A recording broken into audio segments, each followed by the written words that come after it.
پیغمبر کے سب سے بڑے معجزات 4 ہیں۔ پہلا معجزہ قرآن ہے، دوسرا معجزہ معراج ہے، تیسرا معجزہ ختم نبوت ہے، چوتھا معجزہ صحابہ کا وجود ہے۔ یہ پیغمبر کے 4 بڑے معجزات ہیں۔ ان 4 معجزات کے علاوہ بھی حضور کے بڑے بڑے معجزات ہیں، ان کی تعداد 198 ہے، جس کو ابن سیرین نے نقل کیا، اور حضور علیہ الصلوۃ والسلام کے چھوٹے بڑے معجزات 2000 سے بھی زائد ہیں، ان کا بھی ذکر کتابوں میں ہے۔ امام جلال الدین سیوطی رحمۃ اللہ علیہ نے خصائص الکبریٰ کے اندر 3000 سے زائد معجزات اللہ کے پیغمبر کے نقل فرمائے، لیکن بڑے معجزات 4 ہیں اور بڑی کتابیں بھی 4 ہیں، کعبے کی دیواریں بھی 4 ہیں، نبی کے بڑے دوست بھی 4 ہیں۔ یہ پیغمبر کی معجزات کی بات ہے۔ دیکھیں حضور کے بڑے معجزات کتنے ہیں؟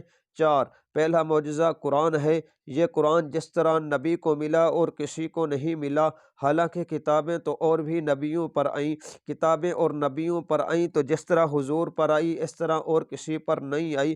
معجزے کا معنی عاجز کرنے والا، یعنی ایسی خلاف عادت، ایسا خلاف واقعہ جو کسی ایسے پیغمبر کے ہاتھ سے صادر ہو، وہ معجزہ ہوتا ہے۔ تو یہ قرآن حضور کا معجزہ ہے۔ باقی کتابیں بھی اتری ہیں، تورات اتری، انجیل اتری، زبور اتری، قرآن اترا۔ تورات موسیٰ علیہ السلام پر اترنے لگی تو اللہ نے موسیٰ علیہ السلام کو کہا کہ موسیٰ علیہ السلام کوہ طور پہ جاؤ، 40 دن کا چلہ کرو، پھر کتاب ملے گی۔ زبور اترنے لگی تو داؤد علیہ السلام سے کہا کہ اپنی عبادت خانے میں بیٹھیں، انتظار کریں۔ 8 مہینے انتظار کیا، پھر کتاب ملی۔ انجیل عیسیٰ علیہ السلام پر اترنے لگی تو فرمایا اپنی گھر کی بیٹھک میں، سونے والے کمرے میں، اسی عبادت خانے میں بیٹھ جاؤ، باہر نہیں نکلنا، تمہیں کتاب دوں گا۔ یہ کتابیں 3 اس طرح آئی، لیکن قرآن اس طرح نہیں آیا کہ اللہ نے حضور سے یہ کہا ہو کہ اے میرے پیغمبر، اے محمد الرسول اللہ صلی اللہ علیہ وسلم، اپنے گھر میں بیٹھ جائیں یا فلاں پہاڑ پر چلے جائیں۔ نہیں، حضور مکہ میں تھے تو قرآن کو مکہ میں بھیج دیا، حضور مدینہ میں تھے تو قرآن کو مدینہ میں بھیج دیا، حضور غار میں تو قرآن غار میں بھیج دیا، حضور بازار میں تو قرآن بازار میں بھیج دیا، حضور بدر میں تو قرآن بدر میں بھیج دیا، حضور احد میں تو قرآن احد میں بھیج دیا، حضور خیبر میں تو قرآن خیبر میں بھیج دیا، حضور تبوک میں تو قرآن تبوک میں بھیج دیا، حضور ذوالعشیرہ میں تو قرآن ذوالعشیرہ میں بھیج دیا، حتیٰ کہ حضور عائشہ کے بستر پر تو قرآن بھی عائشہ کے بستر پر بھیج دیا۔ یہ معجزہ اول ہے، پہلا معجزہ ہے۔ اس معجزے کو دیکھو کہ اس طرح کسی کے ساتھ نہیں ہوا۔ دوسرا معجزہ ختم نبوت ہے۔ حضور علیہ السلام فرماتے ہیں نبیوں کا ایک محل بن رہا ہے، وہ محل مکمل ہو گیا، اس میں ایک اینٹ باقی ہے اور وہ اینٹ میں ہوں، مجھے اللہ نے اس کے ساتھ نصب کر دیا، محل مکمل ہو گیا، اب کسی اینٹ کی جگہ خالی نہیں۔ جب جگہ خالی نہیں تو نبی کہاں سے آئے گا؟ یہ ختم نبوت پیغمبر کا معجزہ ہے کہ اور بھی نبی آئے، لیکن حضور جیسے آئے ایسے کوئی نہیں آیا۔ حضور نے ہی آنا تھا، دنیا نے بننا تھا، حضور کے لیے کائنات سجائی گئی، محفل کو سنوارا گیا، حضور نے ہی آنا تھا، حضور کے لیے سب کچھ سجایا گیا،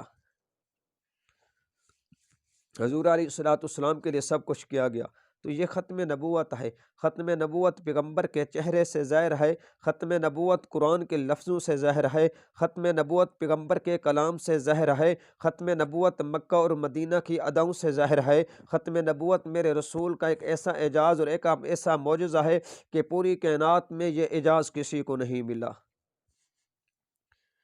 1,24,000 انبیاء علیہ السلام آئے، کوئی نبی بستی کے لیے، کوئی کسی قوم کے لیے، کوئی محلے کے لیے، کوئی علاقے کے لیے۔ میرے پیغمبر کو اللہ نے فرمایا اے پیغمبر اعلان کر دو یا ایھا الناس انی رسول اللہ الیکم جمیعا، کہ میں کائنات میں ذرے ذرے کا نبی ہوں، شمس و قمر کا نبی ہوں، حجر و شجر کا نبی ہوں، شمال و جنوب کا نبی ہوں، مشرق و مغرب کا نبی ہوں، تحت الثری کا نبی ہوں، عرش معلیٰ کا نبی ہوں۔ باقی نبی علاقوں کے نبی، میرے محمد تو عرش کا بھی نبی ہے اور فرش کا بھی نبی ہے۔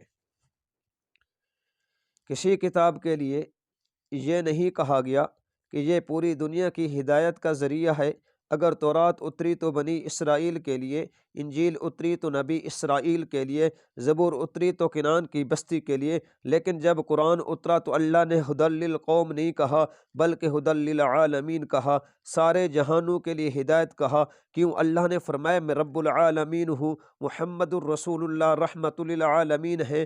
جو کتاب اتری وہ کتاب ہدی للعالمین ہے، ساری کائنات کا پیغمبر، یہ ختم نبوت ہے، یہ ختم نبوت کا اعجاز ہے، نبی کا اعجاز ہے، پیغمبر کا اعجاز ہے۔ یہ ختم نبوت وہ معجزہ ہے کہ جو کائنات میں اور